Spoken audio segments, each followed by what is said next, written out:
ప్రధాని మోడీతో భేటీ కాబోతున్న చంద్రబాబు. సో మనం చూసుకున్నట్లయితే ఇటీవల కాలంలో ఏపీకి అనేక విధాలుగా సాయం చేస్తూ ఆర్థిక పరంగా నిధులు విడుదల చేస్తూ ఆదుకుంటున్న ప్రధానమంత్రి మోడీ గారితో మరొకసారి మనకి చంద్రబాబు గారు మీటింగ్ అయితే కాబోతూ ఉన్నారు.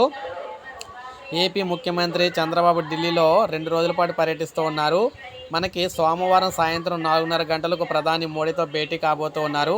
అనంతరం రైల్వే మంత్రి అశ్విని వైష్ణవ్తో మాట్లాడతారన్నమాట. కేంద్ర మంత్రులు అమిత్ షా, గడ్కరీ, నిర్మలా సీతారామన్తో కూడా భేటీ కాబోతున్నారు. బుడమేరు వరదపై కేంద్రానికి నివేదిక అయితే ఇచ్చిన తర్వాత చంద్రబాబు ప్రధాని కలవడం ఇదే మొదటిసారి. రైల్వే జోను, సెయిల్లో విశాఖ ఉక్కు విలీనము, వరద నిధులపై చర్చించే అవకాశం అయితే ఉంది. ప్రపంచ బ్యాంకు నుంచి అమరావతి నిర్మాణానికి నిధుల్లో ఆటంకం లేకుండా చూడాలని చంద్రబాబు అయితే కోరనున్నట్లయితే సమాచారం. మొత్తంగా చూసుకున్నట్లయితే ఏపీకి రైల్వే జోను, అదేవిధంగా విశాఖ స్టీల్ ప్లాంట్ ఏదైతే ఉందో దాన్ని సెయిల్లో విలీనం చేయడం, అదేవిధంగా వరద బాధితులకు నష్టపరిహారం చెల్లించడం, నెక్స్ట్ ఏమో అమరావతి రాజధాని అంటే మనకి రాజధాని అమరావతి నిర్మాణానికి సంబంధించి 15,000 కోట్లు నేరుగా రాష్ట్ర అకౌంట్లోకి వచ్చే విధంగా అయితే తొందరగా ఏర్పాటు చేసేందుకు కూడా ఈ విధంగా అన్ని కీలక విషయాలు మాట్లాడడానికి అయితే వెళ్తూ ఉన్నారన్నమాట. సో మనకి 4:30 మీటింగ్ అయితే జరగబోతుంది. సో ఇది మనకు అప్డేట్. ఒక లైక్ చేయండి, సబ్స్క్రైబ్ చేసుకోవద్దు, మన ఛానల్ సబ్స్క్రైబ్ చేసుకోండి.